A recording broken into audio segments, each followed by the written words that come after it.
Il y a quelque temps, j'ai publié un épisode qui s'appelait T'as une communauté ou t'as un réseau social? Et c'est bien ça le problème. On confond souvent animation de communauté et gestion de réseaux sociaux. Et cette confusion-là, elle coûte cher. Pas en visibilité, pas en rentabilité, en énergie.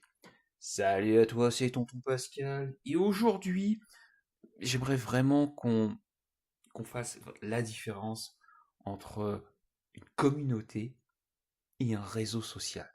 Et ça, j'avoue, ça me fume. Vraiment, c'est vraiment le genre de distinction qui n'est jamais faite. Et ça, vraiment, ça me, oui, ça me fume. Honnêtement, je peux te le dire, c'est vraiment quelque chose qui me fume. Pourquoi? Parce que gérer des réseaux sociaux, c'est travailler sur des plateformes. Si aujourd'hui tu dis que ta communauté, elle est sur Facebook, elle est sur Instagram, elle est sur LinkedIn, ou tu dis non mais moi je suis pas sur ces réseaux sociaux, moi je suis sur Discord, sur Telegram, ou j'ai même investi sur une plateforme comme Circle ou Mighty Networks, ou bon, je crois que maintenant même Learnybox a sa propre plateforme de communauté. Ben, si tu crois que euh, tes membres, en fait, mettre tes membres dans ce genre d'utiliser ce genre d'outils, c'est avoir une communauté, bah, comment te dire, un réseau social. Ce sont pas des communautés, ce sont des réseaux sociaux. Pour ça, je t'invite à réécouter l'épisode que j'ai fait il y a quelques temps. Mais je veux quand même euh, simplifier les choses. Gérer les réseaux sociaux, c'est travailler sur des plateformes, c'est des formats, c'est des rythmes imposés par des algorithmes. Tandis qu'animer une communauté, bah, c'est tenir un espace relationnel, avec des humains, avec du silence, avec de l'imprévisible. Et les deux sont utiles, hein. Je te dis pas, en fait, tu dois délaisser l'aspect outils, réseaux sociaux pour te consacrer uniquement à cet aspect relationnel. Non, non, non, je ne dis pas ça. Les deux sont vraiment utiles. Mais chaque, euh, chaque approche a des gestes particuliers qui lui sont uniques. Et c'est pas du tout la même posture. Tu peux pas adopter la même posture quand tu es sur les réseaux sociaux que quand tu animes une communauté.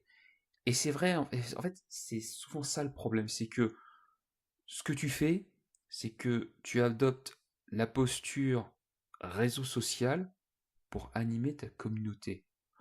Or, animer une communauté, ce n'est pas comme animer un réseau social, ou plutôt comme gérer un réseau social.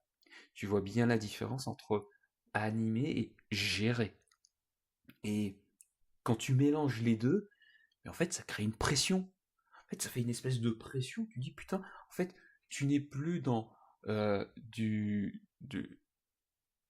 la reliance, mais tu es dans de la performance. Pourquoi? Parce qu'en plus, tu es obligé d'aller. Tu vérifies en fait des. Comment ils appellent ça? Oui, des KPI, des Key Performance Indicators. Sauf que quand tu es dans le relationnel, euh, quel est le KPI pour mesurer la colère, tu vois, d'un membre de ta communauté, sa déception, ou même sa joie? C'est quoi le KPI? Comment tu peux mesurer ça? Et comment te dire ça? J'ai envie de faire une analogie. Sur les réseaux sociaux, bah, l'absence est pénalisée. Tu as un rythme qui est imposé. La visibilité, c'est vraiment la métrique principale. Regarde sur YouTube. Il suffit d'être sur YouTube. Si au départ, tu vois, tu publies une vidéo par semaine, si à un moment donné, bah, tu ne publies plus pendant un moment, bah, YouTube va t'oublier. Et en fait, tu vas te faire submerger peut-être par d'autres concurrents qui vont publier, tu vois, dans ta niche, sur ton contenu, et qui vont prendre ta place. Et donc, si tu ne publies pas, tu n'existes pas. C'est ça que ça veut dire. YouTube, inconsciemment, te dit, mais si tu ne publies pas, tu n'existes pas. Et c'est pas uniquement YouTube. C'est également le principe de tous les réseaux sociaux. Ne, pour un réseau social, c'est je publie donc j'existe. C'est ça aujourd'hui la règle. C'est je publie donc j'existe. Alors que dans une communauté, ben, le lien, la relation que tu as avec les autres membres de ta communauté, est-ce que ça se mesure à la publication de posts? Est-ce que ça se mesure au nombre de likes ou au nombre de commentaires que tu fais? Ça se construit autrement. Dans une communauté, la relation ne se construit pas sur le nombre de contenus que tu publies. Dans une communauté, la relation se construit dans la durée. Elle se construit dans les rencontres, qu'elles soient en visio ou en réel. Elle se construit également dans les silences, dans le fait que parfois, les membres viennent, puis ils s'en vont, ils sont absents, et puis au bout de quelques temps, ils reviennent. Et c'est pas une question de fréquence, c'est une question de présence. Et confronter les deux, c'est croire que tu as besoin d'être partout pour que le lien existe. Et donc, qu'est-ce que tu fais pour assurer cette présence dans ta communauté? Tu publies. Et donc, tu confonds présence et publication. Or, c'est radicalement opposé. Et comme je fais là depuis quelque temps, au lieu de ajouter une nouvelle compréhension, je voudrais retirer quelque chose en fait de ton esprit. Ce que je veux que tu retires de ton esprit, c'est que tu n'as pas besoin d'être partout et tout le temps. Ce dont tu as besoin, c'est d'être présent sans être omniprésent. La présence, ce n'est pas une question de publication, c'est une question de posture. Je le répète. Être présent, ce n'est pas une question de publication, c'est une question de posture. Et c'est pas quelque chose de métrique. On est dans une dimension beaucoup plus relationnelle, beaucoup plus humaine. Et tu vois la subtilité. Je veux vraiment que tu fasses ce distinguo entre cette énergie dans laquelle tu publies pour être présent et de voir ce que ça donne en fait quand tu es dans cette énergie-là de publier pour être présent, de voir ce que ça fait dans ton corps, dans toutes tes cellules, dans toute ton énergie.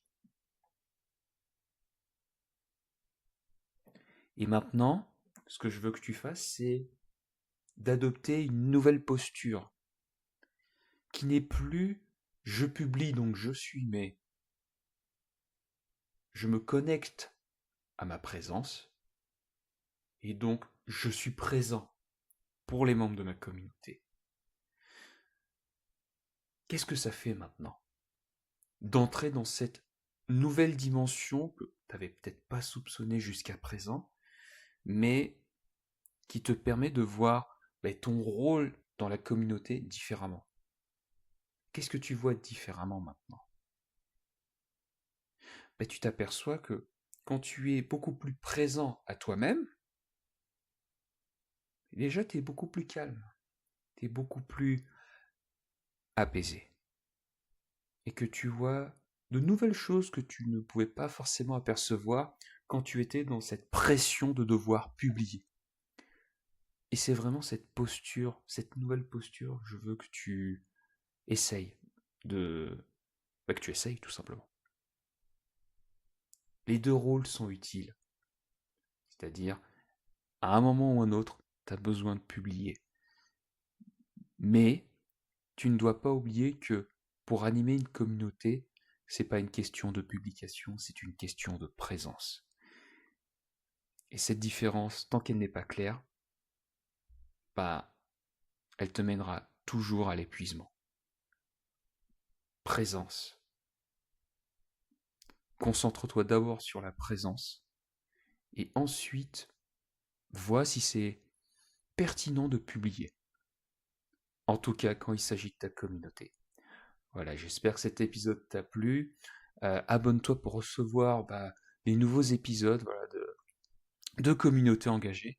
Et je te dis à très très vite. Salut!